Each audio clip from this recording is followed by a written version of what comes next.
12 June 2025 1:38 230 জন passenger ও 12 জন crew সমেত air ইন্ডিয়ার প্লেনটি যাত্রা শুরু করে আহমেদাবাদ এয়ারপোর্ট থেকে। কিন্তু মাত্র 5 মিনিট ওড়া না হতে হতে যান্ত্রিক গোলযোগ দেখা দেয়। ওরা উড়ে যায় প্রায় 1.5 কিলোমিটার দূরে গিয়ে প্লেনটি ক্র্যাশ করে। কিন্তু গ্রিন সিগন্যাল পাওয়ার পরেই কিন্তু এটা আহমেদাবাদ থেকে উড়ে গেছিলো। এয়ারপোর্ট থেকে প্রায় 1.5 কিলোমিটার দূরে বিজি মেডিকেল কলেজের ছাত্রাবাসে গিয়ে এটা ক্র্যাশ করে। এই সময় কিন্তু ছাত্রাবাসের মধ্যে মধ্যাহ্নভোজ চলার জন্য সবাই কিন্তু ক্যান্টিনের মধ্যে উপস্থিত ছিল। তার জন্য কিন্তু মৃতের সংখ্যাটা অনেক বেশি বেড়ে যায়। এই ছাত্রাবাসের ভেতরে অনেক স্টুডেন্ট এবং অনেক ডাক্তারেরাও ছিলেন।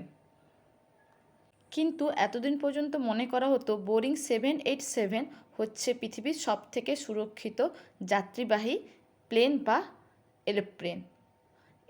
এরকম দুর্ঘটনা কিন্তু আজ থেকে 30 বছরের মধ্যে কখনো ঘটেছে বলে ভেবে দেখা যাচ্ছে না। তাহলে এখানে ফল্টটা কার? কোনো যান্ত্রিক গোলযোগ, না এর ভেতরে আছে কোনো নাশকতার ছক? এটা কিন্তু ধীরে ধীরে করে আস্তে আস্তে করে কিন্তু আমরা সময়ের সঙ্গে সঙ্গে আমরা বুঝতে পারবো।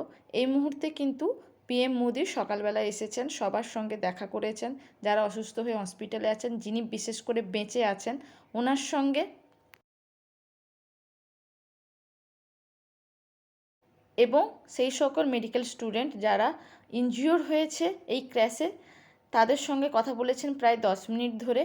তাছাড়াও তিনি যেখানে এই ক্র্যাশ ঘটেছে যেই অংশে সেখানে গেছেন, কিন্তু সেখানে গিয়েও তিনি চোখের জল ফেলেছেন, যেটা আমরা সবাই কিন্তু দেখতে পেয়েছি সংবাদ মাধ্যমে। তাছাড়াও কিন্তু এখন কিন্তু সারা গুজরাট বা আহমেদাবাদ জুড়ে শুধু কান্না, কষ্ট, মানুষের দুঃখ।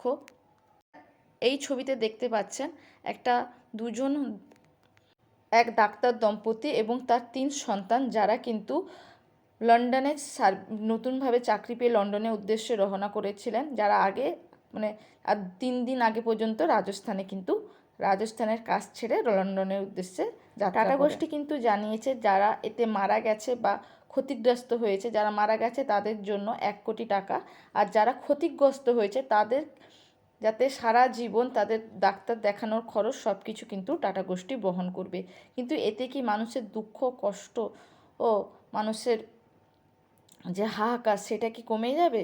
তাছাড়াও কিন্তু এই অ্যাক্সিডেন্টে বা ক্র্যাশে আমরা হারিয়েছি বিজয় রূপালীকে, যিনি ছিলেন গুজরাটের আগের চিফ মিনিস্টার অর্থাৎ মুখ্যমন্ত্রী। তিনি গেছিলেন তার স্ত্রীর সঙ্গে লন্ডনে দেখা করার জন্য, তিনিও কিন্তু এতে মারা গেছেন।